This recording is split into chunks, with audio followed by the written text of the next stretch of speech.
one of the most mind-blowing things that I've heard you say is when you talk about acetylcholine, first off, you say what you just said, where it feels stressful. So like, I think back to where this really clicked for me. I heard you saying it at one point in time where acetylcholine comes from the stress part of the brain, right? And I've been at the point before, I've been playing guitar since I was 15. And it's easy for me to sit down and just play songs I've been playing forever. But then I sit down sometimes, I'm like, I really want to learn this Pink Floyd solo. And I can feel myself getting like, oh shit. Like I just want to go back to playing the easy stuff. And then I'll be like, just let me lay back. Let me go back to the easy stuff and forget about playing, forcing myself. But at that point, it's actually that it's marking my brain to start to change is what you're saying. And that's usually the point where people get to the wall and they're like, I'm not supposed to do this. That's right. That's right. So one of the worst things that has happened are the movies where people suddenly have skills they didn't know they had. It does not exist. It doesn't. Now there's crossover, right?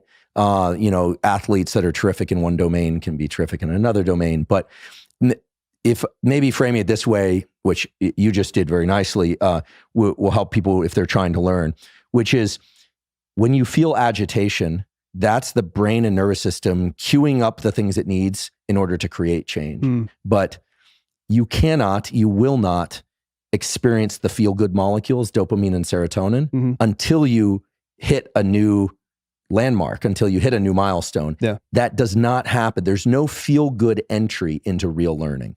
Now, that doesn't mean that learning has to feel terrible, but there's no positive reward from failure at the chemical level. Except there is one little twist, which basically is a chemical neurobiological explanation of growth mindset, which is my colleague at Stanford, Carol Dweck's, discovery, and obviously naming that's hers. But growth mindset is about the idea, of course, that you may not have a skill, but that you could. It's the idea I can't yet. Yeah. But as well, it's also about adopting the mindset that the learning process, the friction process itself, can be rewarded subjectively. So what this means is that when you're trying something new and it's stressful and there's a lot of agitation, there's no natural reason why the nervous system should give you any dopamine release to feel good or serotonin release. But we're smart animals. We can subjectively say, wait, the effort process itself is what's going to get me where I want to go. Yeah. And in doing that, you can start to weave in some of this dopamine release. Now, we know that because dopamine and its release in the brain, which makes us feel good, tied to motivation, et cetera, is extremely subjective. And we know this because what's funny to you might not be what's funny to me. Right. What's important to you might not be what's important to me. There's probably some overlap there, but there's probably some difference too. And we've all experienced dopamine before. You're feeling absolutely miserable. Something's terrible. And then somebody cracks a joke. Right. If it's not funny, it tends to send you further down the trench. Yeah. If it is funny, you feel an actual lift and you feel like you have more energy to go on. And that is not a psychological thing as much as it is a chemical thing. Dopamine is an amazing molecule. People think of it as the molecule of pleasure, but it's mostly the molecule of motivation and drive. And dopamine is the precursor, literally the chemical precursor from which epinephrine and adrenaline are made. What this means is if you can subjectively tell yourself, I'm doing well, I'm excited, this is super frustrating, but I don't know, Huberman was blabbing that this is the entry point to learning, and failures are supposed to be good. If you can start to say, I kind of like this. Yeah. What ends up happening is you actually have more chemical energy, neural energy, in concrete terms, to continue. Because what's rate limiting in terms of how long we can push is epinephrine. There are great studies that show that, not done by my lab, but other labs that show that the ability to persist and endure is dependent on a reservoir of epinephrine in the brain. It's not so much about adrenaline in the body, it's fuel. And dopamine is like a re-up on that fuel. It's like a buffer for it. And I know this sounds a little, whenever something's very concrete, like a breathing technique or a vision technique, it's you just list it out and it's very intuitive. With this subjective thing, what can help people is if they start to understand, the mind has really got its hardwired mechanisms. Like when something is stressful and I can't do something, it's going to feel not great. But if you can recognize that and you can start to incorporate the subjective part of learning, which is that that is the first door to learning and the feel-good process that lies on the other side. And people who learn how to tap into this, I guess Tiger Woods would be another example. Clearly, I don't know him. I remember when he was at Stanford, but I don't know him. But it's clear in watching his trajectory over the years with golf is that hard work and focus and effort were inherent to his process. Right. And all great performers, whether or not it's in science or music or athletics or business, they learn to associate the hard work not just with the reward that's coming later, For sure. but it becomes its own form of reward. The process is the reward. And that can go off the rails and can become a problem. You know, people become workaholics. I've been accused of that before. They're wrong, but no, I'm just kidding. But you know, within healthy range, that's really, if there is a kind of a secret sauce or to the whole thing, it's the dopamine that you can control the release of. And so I always say with dopamine, you have to be very careful. This is also the molecule of addictions. This is the molecule of great self-destruction if you're not careful with it. But if you can learn to regulate it through hard work as well as celebrating rewards, then you essentially have open field on whatever it is that you want to learn. And you stand a far greater chance of succeeding. Because otherwise it's just going to be grind. Oh, I hope this works out. And then if it doesn't work out, you don't have the gas to continue. And if you really are about process and result, not just process and not just result, chemically you have all the machinery going to take you through, you know, 3 lifetimes of hard endeavors. Yeah. And fun endeavors for that matter. Yeah. So if we're boiling it down, if we just go back to like the guitar example. So, you know, I'm going to sit down and play some guitar, and I know the chemical cocktails are now going to happen inside of my brain. I know I'm going to probably hit a wall that's going to feel like I want to stop, and it's resistance. And that is, you know, the point where my brain is starting to want to change.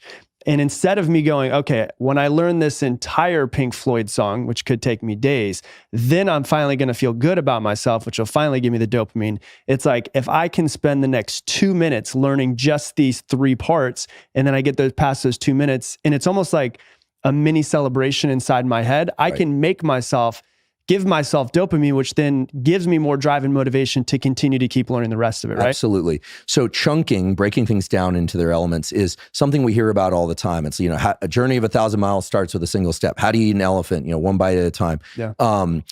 This kind of thing. What's missing in those statements about chunking is that they never tell you to reward different elements of the process. And there's some other tricks you can use and that can accelerate this process. One is, let's say you decide, I don't play music, so I'm going to mess up the language around this, but I'm going to learn 1 chord or half a chord. Can you do half a chord? 1 chord. I'm showing my musical ignorance here.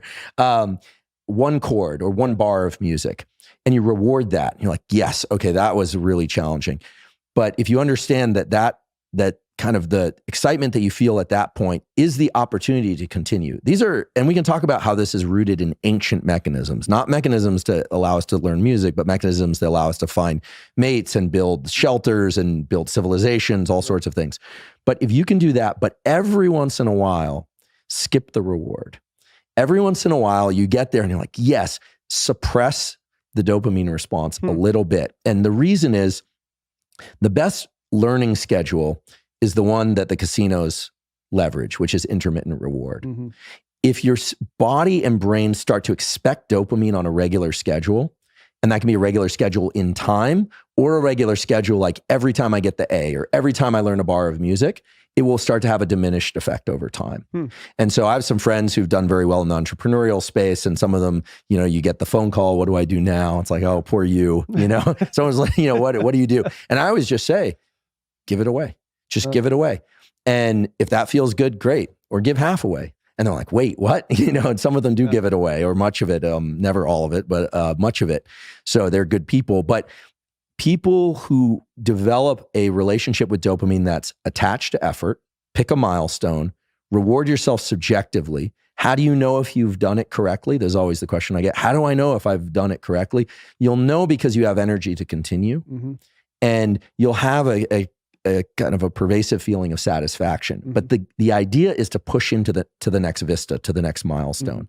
But then every once in a while, just remove the reward. Remove the reward, because in doing that, your dopamine system, it's never really adapting to a particular schedule because the next bar of music in this solo might be really hard and you might not actually get it that day, but you need to be able to come back the next day and continue. Yeah. And so this is something that your mind can really shape itself. I mean, this is the most amazing thing about the brain as opposed to all other organs or the nervous system compared to other organs is that your liver can't say, oh, I want to change myself for the better. So we have, people argue about free will and all this stuff. I don't like arguments like that. They're silly arguments, frankly, for reasons we could get into. They don't have any direct biological underpinning that we can point to yet. But this stuff about dopamine for rewards and acetylcholine for focus and epinephrine for agitation, those are as true in your dog and my dog and every person in the world as it was 100 years ago. Right. And we always like to think about, 100 years ago, all these chemicals were there because we were being chased by saber-toothed tigers. No. People had breakups 100 years ago. People died dogs died 100 years ago. Terrible things happen and great things happen. These are mechanisms that were designed to be applied to any scenario, whether or not it's, Bitcoin or basketball or university work or whatever it is. And so the elements of the nervous system, the kind of ingredients to work with are very basic. And once you understand them, you can start to rearrange them however you like. We all know the feeling of immense dopamine release, huge milestone, or big surprise. Someone sends you a check or something you didn't think that was going to happen that's positive happens. And just one thing I want to mention about dopamine that I don't think I've ever mentioned before is dopamine and its release is also how we fragment time. So there's these beautiful studies that have been done where they've had people watch sports games where people are very vested in their team winning and they measure dopamine release in the brain. And every time there's dopamine release, it kind of resets the way that you focus on the world and your ability to extract more information. And this is, I think, why celebrations mark kind of time for us. Great things and bad things mark time, when someone died, when they got married, et cetera. So when you're playing with dopamine in these ways, what you're doing is you're taking control of a process that, if you don't take control of it, is going to be controlled by external events. When are they opening up businesses, right? How's the market doing? Is Bitcoin at 60 or 6K today? You are driven by external events. And so this has been discussed a little bit by Josh Waitzkin, the great chess player turned Tai Chi hands, turned stand-up paddleboarding guys. Like, I don't know him, but one of these amazing people wrote The Art of Learning. He talks about this in non-neurobiological terms, that the ability to stay in that plane of calm is key. The self-reward we sometimes think about as jumping up and down and be like, yes, I killed it, I did it, I succeeded, high fives all around. That's powerful. But equally, perhaps more powerful is, I just did that. And the internal sense that you just hit a milestone, and instead of wasting energy jumping all over the place, to move to the next milestone. And high performers do this very well. And they're also very good at just showing up and taking care of business.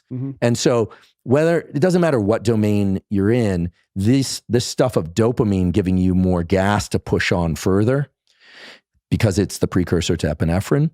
This is the stuff that once you start taking subtle control of, it becomes easier to know if you're tapping into it. So people shouldn't obsess too much about whether or not they're doing it right. The results of the learning process will tell you if you're doing it right. But it takes time. And it's a practice that you learn. Yeah. It's funny because I think back to, I used to sell Cutco back, and they used to sell Cutco knives, and we used to make hundreds. I remember a Cutco guy come to our house. I used to sell, I'd make. They were good knives, actually. They're great knives, yeah. And so that's how I got into learning about this stuff, was because then I started training people. I trained 2,000 people by the time I was 25. And when I would sit down to make phone calls, what I would do is I would take a bag of Skittles and I'd make 100 phone calls. And so instead of saying, all right, I'm going to wait till I get to the very end and I get the entire bag, it'd be like, all right, when I get my first 10 done, I get 3. And I didn't know that this was a thing. I just remember hearing somebody say, it's good, just reward yourself after each one. But I've learned over time, almost unconsciously, I think. My videographer comes over and we'll record like 5 episodes in a day.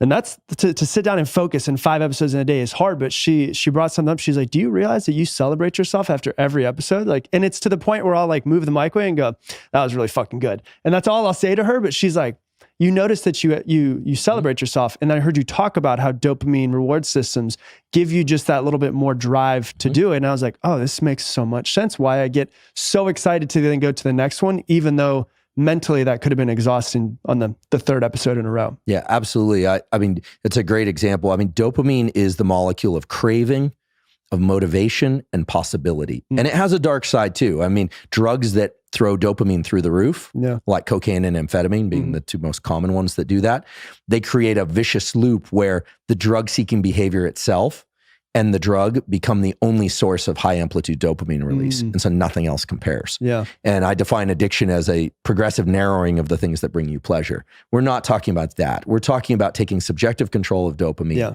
Dopamine and all the other feel-good molecules, not the bad opioids that people get addicted to, but the ones that you make yourself, endogenous opioids as they're called, dopamine, serotonin, those are all taken care of just fine by all the evolutionary basics, right? Food, warmth when you're cold, cool when you're too warm, sex and mating, all the stuff that we're hardwired to feel pleasure with.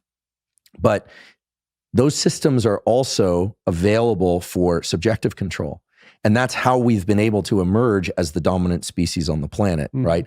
I mean, there's some other really smart animals, but we're the curators of the planet, right? We own the technology. We build the technology. And there's a reason, which is that we can attach dopamine and the reward system to anything. Yeah. And because of the way it segments time, you're able to say, okay, I did an interview, I finished it, and I now have some reward or celebration, and now it gives me the energy to go another one and another one and another one. If you just batched it by hours, well, then you would start to feel exhausted. Yeah. You would literally start to feel exhausted when you hit whatever mark that was. Right. Really, I don't like, to encourage gambling. I don't have I've said this several times, so people are going to start to wonder, I don't have a gambling addiction. I do, I find it fascinating to look at gambling because it's all about dopamine and schedules. Right. But people are attaching their schedule to the external environment. Really good professional poker players play for time. For sure. Because if they play for how they're doing, then it's a disaster. Yeah. So they know how to play well, they have skill, but they play for time. So there are cases where they actually reward themselves for being able to stop whether or not they're up or they're down at a given time unit, because otherwise you're going to be controlled by some external thing, like the person took your stack of chips 5 minutes ago and you're pissed. And that can happen to anybody. So they know themselves better than to attach their dopamine to something that they can't control. So in certain cases, you want to attach it to time. In some cases, I mean, this is the way teams can fight their way back from devastating, disparity in scores. You look at great comebacks are about attaching dopamine to just football's a really good example because you get the next first down, Like first downs are dopamine, right? That's what allows you to push downfield. And then look at the team that wins and the team that loses. The team that wins, they fought hard. The team that loses in a really good game, the team that loses, they fought hard, and look at how much energy the team that won has. For sure. That's dopamine. And so I've heard you say that, and this is super interesting when you talk about, especially at the end of the game, if we take that example where one team loses, one team wins, the team that wins, even though they probably as we take the Super Bowl, they put as much energy as they possibly could, both teams, which is a ton of adrenaline they're putting in, going through their body. But when the dopamine comes in, it actually buffers what I've heard you say, the adrenaline, which then allows them it brings it down a little bit. So it allows them to have more energy to keep going, which at the end they could have worked their ass off and have nothing left in the tank. But when they win, it's just like, oh my gosh, I've got all of this energy again. Yep. And we hear a lot, I mean, sports nutrition is really important too. Nowadays, a lot of people are ketogenic, but you can work off glycogen from the liver and muscles. You can work off body fat stores. You can work off fuel, but neural fuel is what we see and what really makes us super impressed by, like the Steve Prefontaine videos. If people don't watch those, they should. If you don't like running, just watch a couple of those. Like you will go running. It's just, they're amazing because he understood neural energy. Right. And I'm sure he took care of his nutrition and everything else. But look at the examples, David Goggins, Steve Prefontaine, I mean, they're many, Rich Roll. Like there's so many examples in the endurance fields where people somehow intuitively understood that when we hear it's 90% mental, I say because I'm a neuroscientist, I say it's 100% neurobiological. Yeah. 100%. Yeah. This is not muscle glycogen that suddenly you get that reserve. People talk about flipping the switch. Oh, they somehow flip the switch. That's neural. Yeah. That's not glycogen stores. That wasn't your ketone suddenly got liberated into the bloodstream. All that stuff matters. But when you see truly impressive feats of athleticism, Or you see people who have fought incredibly long bouts with cancer, or you see people who have come from absolute abject poverty and managed to get a university degree. Mm-hmm. That's dopamine, epinephrine, and all the other stuff we're talking about. Mm-hmm. Sports examples just provide a more immediate and concrete example that I think most people can, if not relate to, they can look to, and when they know what we're talking about. So that's why we're focusing on that. But it's just a core set of kind of macronutrients or ingredients in the nervous system that allow it to change. Yeah. And everyone has them. Some people do have, clinically low levels of these molecules and depression and things like that. But there's also this loop where behavior triggers the molecules. So this is why, and the molecules trigger behavior. So people with very low levels of dopamine or serotonin will experience depression, which unfortunately makes them less likely to get into action to do the things that increase dopamine and serotonin. Yeah. And so that's why I'm not of the stance that antidepressants and things like that are across the board bad. They can help people out of some very deep trenches. It's just that those aren't the only tools that people should rely on. And many people don't have clinically low levels of those molecules. They need to get into the specific types of action that will allow them to ramp up these levels. So these days you hear a lot about how antidepressants are so terrible, but antidepressants have saved a lot of lives. Yeah. But ultimately these chemicals were, when I say designed, I mean they evolved in the nervous system and body to reward certain behaviors and actions and punish others. And we can take control of that process.